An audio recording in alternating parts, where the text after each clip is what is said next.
Halo, teman-teman. Sebelum kita mulai cerita hari ini, ketik dulu di kolom komentar. Kamu nonton dari kota mana? Semoga yang nonton video ini, yang like dan subscribe, selalu diberikan rezeki yang lancar, kesehatan yang cukup, dan keluarga yang penuh cinta. Amin. Hari ini, kita akan menyimak kisah penuh emosi tentang seorang ibu mertua yang merasa cemburu dengan menantu. Bagaimana kisahnya? Mari kita dengarkan. Pagi itu mentari menyelusup lembut dari jendela ruang makan, menyinari meja kayu tua yang sudah mulai mengelupas. Rina tengah merapikan sarapan untuk Andra dan Bu Lastri, mertuanya yang telah seminggu ini tinggal bersama mereka karena alasan kesepian. Andra, pria 33 tahun, baru saja keluar dari kamar mandi. Ia mengenakan kemeja putih dan celana bahan hitam. Wajahnya bersih. Rambut masih basah disisir rapi. Sementara Rina, perempuan 29 tahun dengan wajah lembut dan gerak-gerik penuh perhatian, menyajikan semangkuk sop hangat. Namun ketenangan pagi itu tiba-tiba pecah. Aku nggak bisa antar ibu ke arisan. Ya, Rina sakit perut dari semalam. Aku harus temenin dia ke klinik, ucap Andra pelan sambil memegang tangan Rina di atas meja. Suara sendok yang jatuh dari tangan Bu Lastri menggema. Apa? Kamu lebih milih perempuan itu daripada ibumu sendiri? Nada suara Bu Lastri melonjak. Matanya memicing tajam ke arah menantunya. Rina hanya menunduk. Ia tahu hari ini akan panjang. Andra mencoba tenang. Ibu, bukan masalah pilih-memilih. Rina butuh diperiksa. Nanti aku hubungi Pak Yanto buat anterin ibu. Ya. Bu Lastri bangkit dari kursi dengan kasar. Sejak kamu nikah sama dia, semuanya berubah. Kamu bukan anakku lagi. Ibu ini siapa sekarang? Pembantu di rumah kalian. Andra terdiam. Dada Rina bergetar, menahan perih yang bukan dari sakit perut, tapi dari ucapan yang terus menancap. Setelah Bu Lastri masuk ke kamar dan menggebrak pintu, suasana hening. Rina hanya menatap mangkuk sop yang kini sudah dingin. Dalam hati, ia bertanya, apa salahnya mencintai seorang pria dan berusaha mencintai ibunya juga? Andra menggenggam tangan Rina erat. Maaf. Ya. Tapi Rina hanya tersenyum kecil. Aku ngerti. Ra. Aku tahu ini bukan salahmu. Namun jauh di dalam dadanya, luka kecil mulai terbentuk. Dan dari kamar sebelah, Bu Lastri termenung dalam kesendirian. Di wajahnya ada kemarahan, tapi di matanya ada genangan yang tidak bisa dijelaskan. Lalu samar, ia berbisik lirih. Kenapa rasanya aku seperti dulu lagi, ditinggalkan? 2 hari berlalu sejak ledakan kecil di meja makan. Andra berusaha lebih sabar. Rina mencoba lebih pendiam. Namun rumah kecil mereka terasa seperti diisi 2 musim yang terus berbenturan. Rina adalah hujan yang menenangkan, sementara Bu Lastri adalah api yang mudah tersulut. Sore itu, Andra pulang lebih awal. Ia membawa 2 kotak kecil dari toko emas di pusat kota. Dengan senyum lebar, ia menyerahkannya kepada 2 perempuan yang paling ia cintai. Ini buat kalian, katanya. Rina membuka kotaknya. Isinya sebuah gelang emas tipis dengan ukiran halus. Matanya membulat. Tak percaya. Mas, ini cantik banget. Sementara Bu Lastri membuka kotaknya sendiri. Gelang emas juga, tapi modelnya lebih tebal dan mencolok, sesuai seleranya. Namun yang keluar dari mulut Bu Lastri bukan senyum, melainkan sindiran. Yang buat aku kayak gelang emak-emak. Yang buat dia kayak putri raja ya? Biar makin cocok dipuja-puji sama kamu. Rina sontak menunduk. Tangannya gemetar. Padahal belum sempat mencoba gelangnya. Andra menghela napas. Mencoba menjelaskan. Bu, aku pilih yang itu karena modelnya lebih elegan buat ibu. Yang ini lebih sederhana buat Rina. Tapi Bu Lastri mendesis. Ah, sudahlah. Sekarang semua alasan bisa dibenarkan demi dia. Ibu ini cuma tempelan saja di rumah ini. Malam itu, Rina diam-diam menyimpan gelangnya dalam laci. Ia belum sempat memakainya. Hatinya tergores bukan karena tuduhan, tapi karena merasa keberadaannya terus menjadi duri bagi seorang ibu yang seharusnya menjadi pelindung. Keesokan harinya, Rina mencoba meminta waktu untuk diri sendiri. "Mas, hari Minggu besok aku mau ke salon sebentar. Me time aja, cuma 2 jam. Badanku pegal semua. Nggak enak dilihat juga kalau terus kusut begini." Andra mengangguk. "Iya, boleh. Biar nanti aku jagain ibu dan rumah." Namun sayangnya, Bu Lastri mendengar dari balik pintu. "Me time? Gak banget me time. Perempuan zaman dulu itu nggak ada tuh me time. Semua dikerjain buat suami dan anak. Me time-nya yo istirahat aja di rumah. Mau senang-senang kamu sementara aku di rumah ini nggak dianggap." Rina terpaku. Andra melangkah maju. "Bu, dia cuma mau refreshing sebentar. Kan nggak salah. Bu, ibu mau nyalon juga." Tapi Bu Lastri kembali menyala. "Endak mau aku. Emang mau kondangan ke salon-salon segala. Kalian berdua cocok memang. Egoisnya sama. Ibu ini apa? Penunggu rumah aja." Rina mundur ke belakang. Air matanya mengalir tanpa suara. Malam harinya, saat rumah sudah hening, Rina duduk di tepi ranjang sambil menatap pantulan wajahnya di cermin. "Aku capek, Mas," bisiknya lirih. Andra memeluknya dari belakang, mengusap pelan pundaknya. Sementara di kamar sebelah, Bu Lastri terdiam menatap gelang emasnya yang masih dalam kotak. Matanya sayu. Dalam kesunyian malam, ia kembali terlempar pada kenangan bertahun-tahun lalu.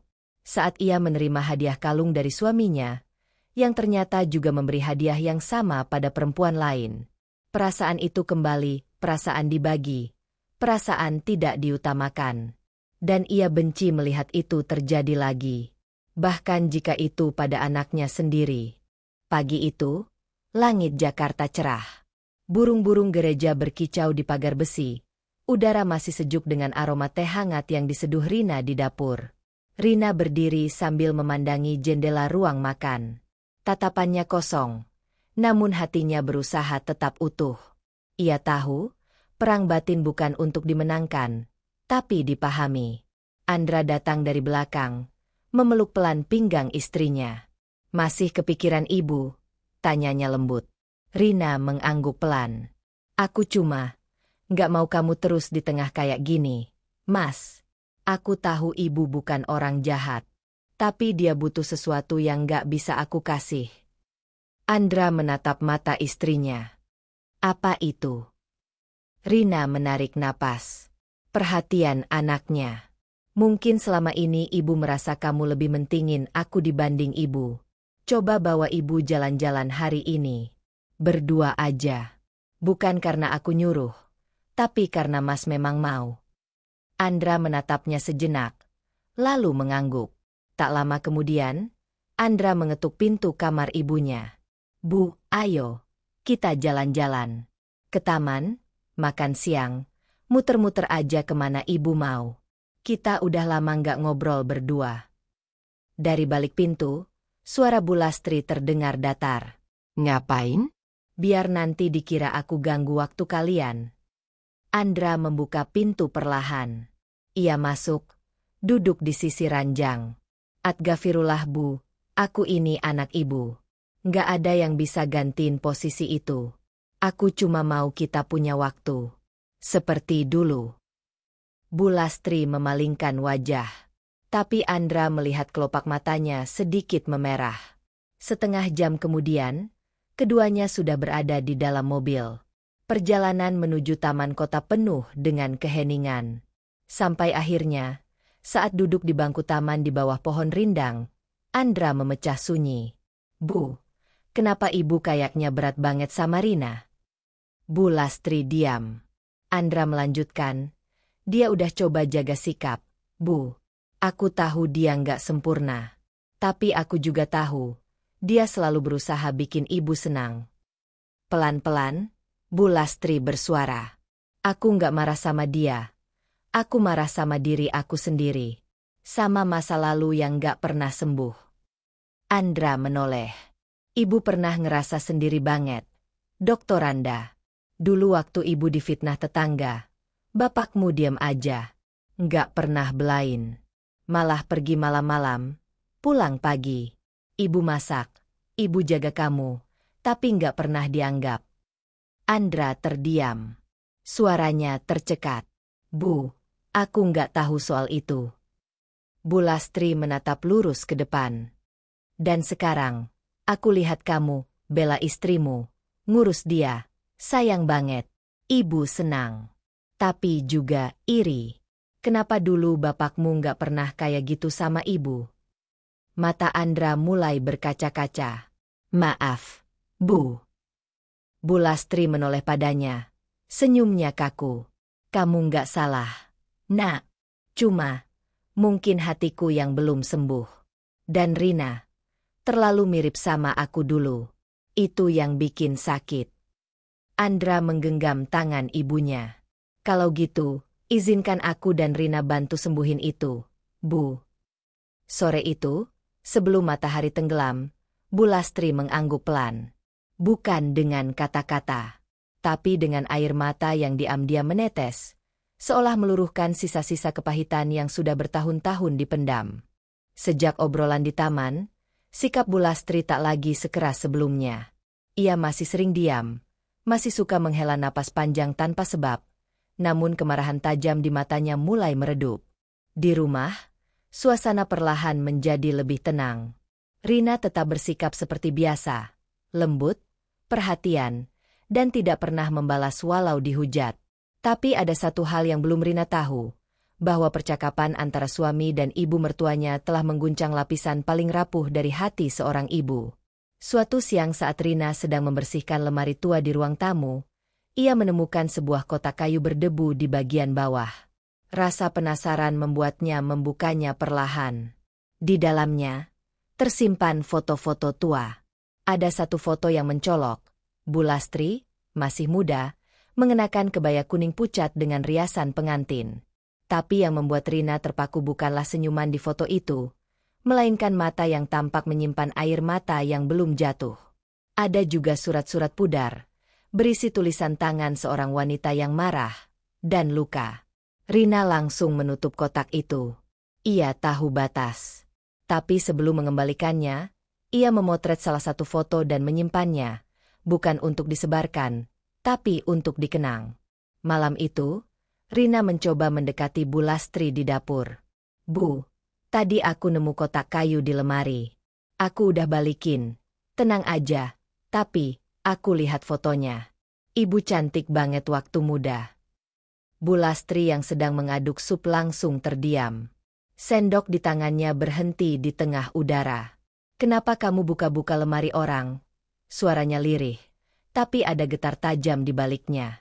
Rina buru-buru menjawab. Aku nggak sengaja. Bu, maaf. Aku kagum. Aku ngerti kenapa Mas Andra bisa sayang banget sama ibu. Tapi Bu Lastri malah menatapnya tajam. Kamu pura-pura peduli, ya? Kamu kira aku butuh dikasihani? Rina menahan napas. Aku nggak pernah kasihanin ibu. Aku hanya mau ngerti. Bu Lastri langsung pergi ke kamarnya tanpa sepatah kata. Malam itu, ia tidak makan malam. Dan untuk pertama kalinya setelah bertahun-tahun, ia mimpi buruk. Dalam tidurnya, Bu Lastri melihat dirinya kembali muda. Ia berdiri di tengah keramaian, diteriaki sebagai wanita pembawa sial. Ia berteriak membela diri, namun suaminya diam. Hanya diam. Lalu suara dari masa lalu menyentak. Kamu itu istri gagal. Bu Lastri terbangun dengan napas terengah dan mata basah. Ia terdiam lama menatap langit-langit kamar. Kotak kayu itu kini diletakkan kembali di meja samping tempat tidurnya. Ditatapnya lama, seolah menyimpan suara-suara dari masa yang tak pernah sepenuhnya pergi. Sementara di luar kamar, Rina duduk di lantai ruang tengah. Menatap sepi. Hatinya remuk, tapi juga penasaran. Ada apa sebenarnya dengan ibu? Dan kenapa ia merasa dirinya sedang menghadapi bukan hanya seorang mertua, tapi bayangan masa lalu yang belum selesai. Hari-hari berikutnya berlalu dalam suasana menggantung. Tak ada lagi bentakan, tapi juga belum ada pelukan. Rumah itu seperti berjalan di atas benang halus, yang kapan saja bisa putus. Hingga suatu malam, hujan turun deras. Angin menggetarkan kaca jendela, dan petir sesekali menyambar langit yang murung. Rina terbangun lebih dulu. Ia merasa haus, dan berjalan pelan ke dapur untuk mengambil air. Saat melewati kamar Bu Lastri, langkahnya terhenti. Terdengar suara lirih dari balik pintu. Bukan mengigau biasa. Rina menempelkan telinganya. Suara itu terdengar jelas meski parau dan tertahan tangis. "Pak, kenapa kamu dulu nggak pernah belain aku? Aku yo istrimu. Butuh juga kamu perhatiin. Aku kurang berbakti apa, Pak? Aku tuh cuma mau didengar, Pak." Rina terpaku. Napasnya tertahan. Suara itu bukan sekadar mimpi. Itu luka. Dan luka itu masih hidup. Keesokan harinya, Rina menceritakan hal itu pada Andra. Wajah Andra langsung berubah. Ia menatap istrinya dalam-dalam. "Aku nggak tahu apa yang pernah ibu alami sedalam itu, Rin. Tapi, aku harus tahu. Aku harus ngerti." Andra pun mendatangi rumah lama tempat ia dibesarkan, yang kini dihuni seorang tetangga lama, Bu Narsih, wanita sepuh yang dulunya sangat dekat dengan almarhum ayahnya. "Bu Narsih," sapa Andra saat bertemu di halaman rumah kecil itu. "Boleh saya tanya sesuatu tentang ibu saya?" Bu Narsih mengangguk, lalu menuntunnya ke ruang tamu. Setelah duduk, wanita tua itu menarik napas panjang. "Dulu, waktu ibu kamu masih muda, dia itu perempuan paling sabar di kampung ini. Tapi sabarnya juga diuji terus sama almarhum ayahmu. Bapakmu itu punya simpanan. Ibumu tahu, tapi tetap bertahan. Bahkan waktu difitnah tetangga, dikatain pelit, bawa sial, dia nggak pernah bela diri. Harapannya cuma satu, bapakmu belain dia. Tapi nggak pernah." Andra mengepalkan tangan. Matanya berkaca. "Ibu kamu bukan keras karena lahir keras, Nak. Tapi karena bertahun-tahun dihina diam-diam, ditelan sendiri. Dan waktu kamu nikah, dia lihat kamu melakukan apa yang dulu dia harapkan dari suaminya." Andra tak sanggup bicara. Sore harinya, ia kembali ke rumah dengan hati yang penuh. Sementara itu, Rina sudah menyiapkan teh jahe dan kue kesukaan Bu Lastri di meja makan. Saat Bu Lastri keluar dari kamar, ia agak heran melihat suasana yang disiapkan khusus untuknya. "Ada apa ini?" tanyanya datar. Rina tersenyum, pelan tapi tulus. "Cuma pengin nemenin ibu minum teh. Aku belajar resep kue ini dari tetangga ibu, Bu Narsih."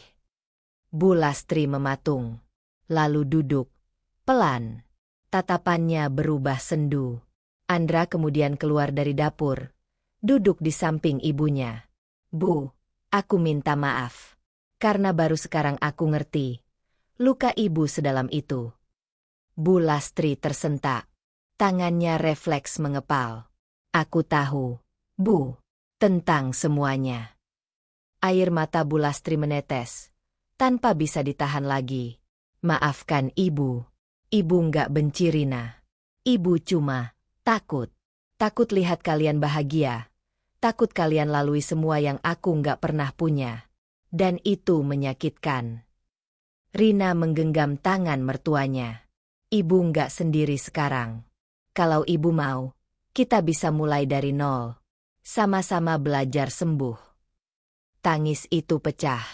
Tapi kali ini, bukan karena luka, tapi karena harapan yang perlahan tumbuh kembali.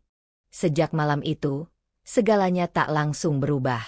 Tapi sesuatu yang selama ini membatu di hati Bu Lastri mulai mencair. Ia mulai membantu Rina di dapur. Tidak banyak bicara, tapi ia mencatat resep, memberi komentar ringan. Bahkan sempat tertawa kecil ketika Rina salah menakar garam. Andra memperhatikan itu semua dari jauh.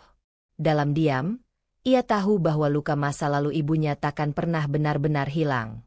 Tapi setidaknya, Sekarang luka itu tidak tumbuh sendirian. Suatu siang, Rina pulang dari pasar membawa oleh-oleh kecil, kerudung bermotif bunga yang ia tahu pernah disebut Bulastri saat lewat di kios. Rina menyerahkannya tanpa banyak kata. Ini buat ibu. Biar dipakai kalau mau jalan sore. Bulastri membuka lipatan kain itu. Tangannya gemetar. Ia tidak langsung bicara, tapi menatap Rina lama. Kamu masih kuat sabar ngadepin ibu yang kayak gini? Rina tersenyum tipis. Saya nggak pernah ngadepin ibu. Saya belajar dampingi ibu. Bulastri menatapnya. Mata tuanya berkaca. Perlahan, ia membuka kedua tangannya. Rina ragu sejenak, tapi lalu mendekat. Untuk pertama kalinya, mereka berpelukan. Hang, kaku di awal. Tapi makin erat seiring detak jantung yang akhirnya seirama. Ibu nyesel baru peluk kamu sekarang, bisik Bulastri. Rina membalas pelan. Nggak ada kata terlambat buat pelukan, Bu. Di balik pintu, Andra berdiri mematung. Air matanya mengalir, tapi senyumnya mengembang. Sore itu, mereka bertiga duduk di teras, menyesap teh hangat dan membiarkan angin sore membelai wajah. Tidak ada kata-kata besar. Tidak ada pengakuan dramatis. Hanya satu pelukan yang mampu menyembuhkan luka puluhan tahun. Dan dari sana, mereka membangun ulang keluarga yang benar-benar utuh. Terima kasih sudah mengikuti kisah ini sampai akhir. Kalau kisah ini menyentuh hati kalian, bantu kami dengan tekan tombol like dan subscribe. Doakan juga ya, semoga semua yang like video ini dilimpahi rezeki, panjang umur, dan dipeluk hangat oleh orang-orang tercinta. Sampai jumpa di cerita penuh haru berikutnya.